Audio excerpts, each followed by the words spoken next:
الحمد لله رب العالمين حمد الشاكرين والصلاة والسلام على خير البرية محمد وآله الطيبين الطاهرين. قال رسول الله صلى الله عليه وسلم: تعلموا الفرائض وعلموها الناس فإنها نصف العلم. أما بعد،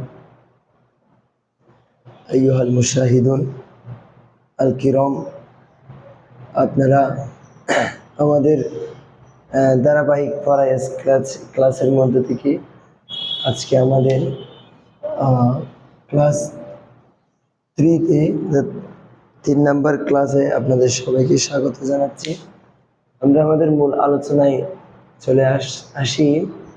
আমাদের টপিকের নাম হচ্ছে ফাসলুন ফিল মাওয়ানি', অর্থাৎ মানিআতুনের বহুবচন হচ্ছে মাওয়ানি', বাধা দানকারী। মানউন আমরা আঞ্চলিকও ইউজ করি, এটা মানা করিও না, মানে নিষেধ করিও না, বাধা দিও না। তাহলে বাধা দানকারীর আলোচনা। আল মানিউ মিনাল ইরসি আরবাআতুন। ইরস মানে হচ্ছে ওয়ারিস হওয়া, উত্তরাধিকারী হওয়া। কোনো ব্যক্তি মারা গিয়েছে, তার উত্তরাধিকারী যারা হচ্ছেন, তার ওয়ারিস যারা হচ্ছে, এই ওয়ারিস হওয়ার থেকে বাধা দানকারী হচ্ছে 4টি। 4টি কাজ একজন ব্যক্তিকে তার মৃত ব্যক্তির সম্পত্তি পাওয়ার ক্ষেত্রে বাধা দেয়।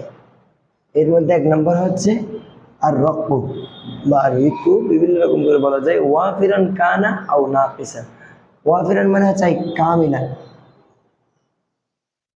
পরিপূর্ণ দাস হোক অথবা নাকিস দাস হোক। আমরা সহজ করে যদি বলি, কোনো ব্যক্তি যদি তার মৃত ব্যক্তির সম্পত্তি পাওয়ার ক্ষেত্রে কোনো ব্যক্তি যদি দাস হয়ে যায়, অন্য কারো দাস থাকে, তাহলে তার আত্মীয় স্বজন কেউ মারা গেলে তার মৃত ব্যক্তির সম্পত্তির মধ্যে কি হতে পারবে না, ওয়ারিশ হতে পারবে না, বা ওই মৃত ব্যক্তির সম্পত্তির মালিক হতে পারবে না, যদি কোনো ব্যক্তি অপর কোনো ব্যক্তির দাস হিসেবে থাকে। অর্থাৎ দাসত্ব এটাই হচ্ছে মৃত ব্যক্তির সম্পত্তি লাভ করার ক্ষেত্রে বাধা। 1 নম্বর, এই দাসত্বটা হোক পরিপূর্ণ দাসত্ব হোক অথবা নাকেস মানে হচ্ছে তৎকালীন দাসপ্রথা যখন ছিল তখন আর কি। এখানে কিতাবের মধ্যে বিভিন্ন দাসকে ক্লাসিফাই করা হয়েছে, যেমন মুকাতাব, মুদাব্বার, উম্মে ওয়ালাদ, এভাবে বিভিন্ন প্রকার আছে। আমরা যদি হালকা কি করি আলোচনা করি, একটা হচ্ছে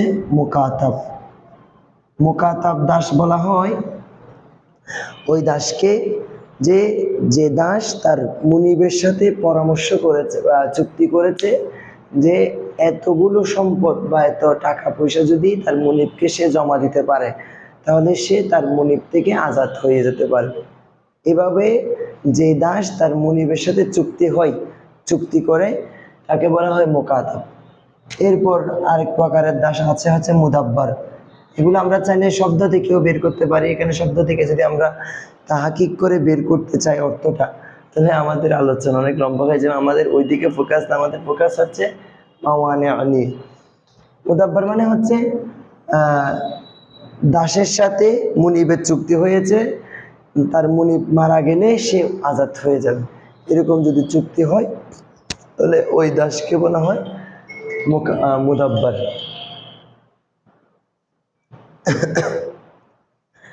তারপর একটা হচ্ছে উম্মে ওয়ালাদ। অর্থাৎ কোন দাসের সাথে তার মুনিবের যদি কি হয়, সহবাস হয়, তো ওই সহবাসের মধ্যে যদি কোনো সন্তান দুনিয়াতে আসে, তাহলেই ওই দাস তখন কি হয়ে যাবে, তার মুনিব থেকে আজাদ হয়ে যাবে। এটাকে বলা হয় উম্মে ওয়ালাদ। এগুলো বিস্তারিত আলোচনা অবশ্যই আছে, বিভিন্ন জায়গায় কিতাব পড়ছে। যাই হোক, তো দাসটা পরিপূর্ণ হোক অথবা বিভিন্ন শর্ত সাপেক্ষে দাস হোক, যেরকমই দাস হোক না কেন, ব্যক্তি আরেকজন মৃত ব্যক্তির সম্পত্তির ওয়ারিশ হওয়ার ক্ষেত্রে দাসত্ব এটা হচ্ছে তাকে বাধা দিবে, অর্থাৎ তাই সে ওয়ারিশ হতে পারবে না। 2 নম্বর হচ্ছে ওয়াল কতল, মৃত ব্যক্তির ওয়ারিশ হওয়ার জন্য যে ওয়ারিশ হচ্ছে, কোনো কারণে যদি মৃত ব্যক্তির মৃত্যুর ক্ষেত্রে ওই ব্যক্তি যদি দায়ী হয়, তাহলে সে কি হতে পারবে না, মানে কাতেল হয়, কতলকারী হয়, খুনি হয়, তাহলে সেই খুনি ওয়ারিশ মৃত ব্যক্তির সম্পত্তির মালিক হতে পারবে না। অর্থাৎ মৃত ব্যক্তিকে খুন করেছে তার ওয়ারিশের মধ্যে কেউ, তাহলে সেই ওয়ারিশ, খুনি ওয়ারিশ মৃত ব্যক্তির সম্পত্তির মালিক হতে পারবে না বা ওয়ারিশ হতে পারবে না। এটা আমরা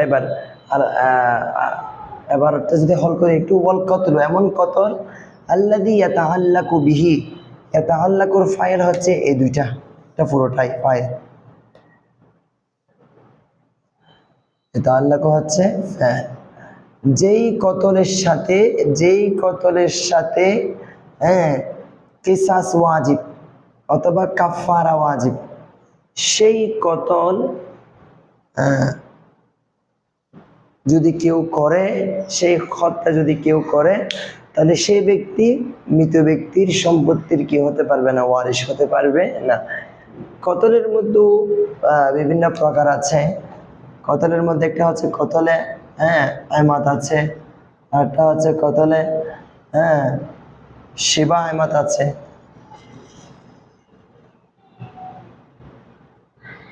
আমাদ বা আইমাত জবর দিয়ে পড়া যায়, জেদ দিয়ে পড়া যায়। আরেকটা হচ্ছে কতলে খতা আছে,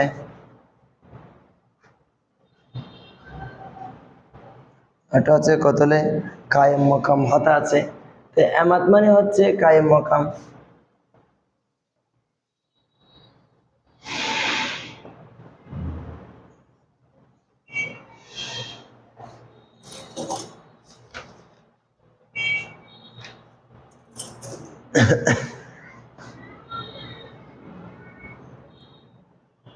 কায়েম মকাম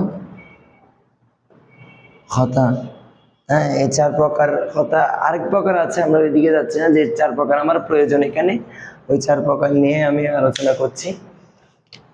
তো কতলে আমাদ মানে হচ্ছে সরাসরি যদি হত্যা করে, অর্থাৎ মরণাস্ত্র দিয়ে যদি হত্যার উদ্দেশ্য রেখে যদি কাউকে আঘাত করে, সে আঘাতে যদি মারা যায়, তাহলে কতলে আমাদ। এটার জন্য কেসাস,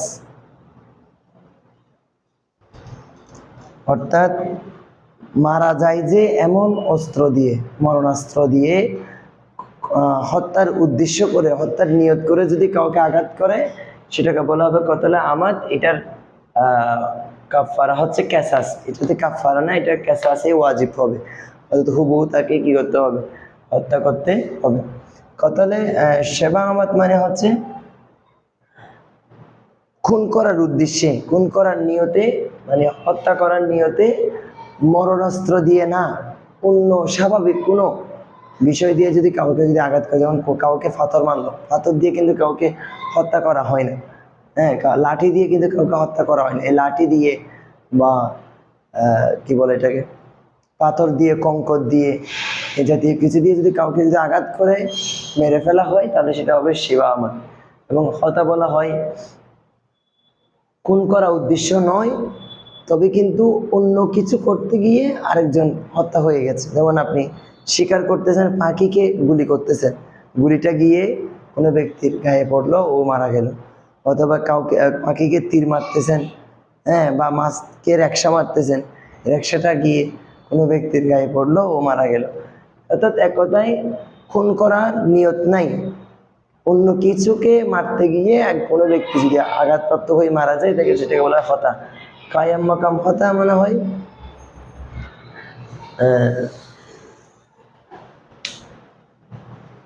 কায়েম মাকাম হত্যা বলা হচ্ছে, মাথা থেকে সরে গিয়েছে। আচ্ছা, কায়েম মাকামের হত্যার আলোচনা বলা হয়েছে যে কি, মাসালুন নাইম, ঘুমন্ত ব্যক্তির উদাহরণ। ঘুমন্ত ব্যক্তি ইয়ানকালিবু আলাল আখার, অপর ব্যক্তির উপর পাশ কাটিয়ে পড়লো, ফায়াকতুলাহু, অথবা সে মারা গেল। এভাবে যদি হয় তাহলে সেটাকে বলা হয় কায়েম মাকাম হত্যা। অর্থাৎ কোনো ব্যক্তি ঘুমাচ্ছে, ঘুমের মধ্যেই ওই ব্যক্তি পাশ কাটতে গিয়ে এক পাশ থেকে আরেক পাশে পড়লো, সেখানে আর কারো উপর চাপা, তার ঘুমন্ত ব্যক্তির নিচে চাপা পড়ে অপর কোনো ব্যক্তি যদি মারা যায়, তাহলে বা নিঃশ্বাস বন্ধ হয়ে বা দম বন্ধ হয়ে মারা গেছে বা চাপের কারণে মারা গিয়েছে, এরকম বলে এটাকে বলা হবে কায়েম মাকাম হত্যা। এই তিন প্রকারের মধ্যে কাফারা ওয়াজিব।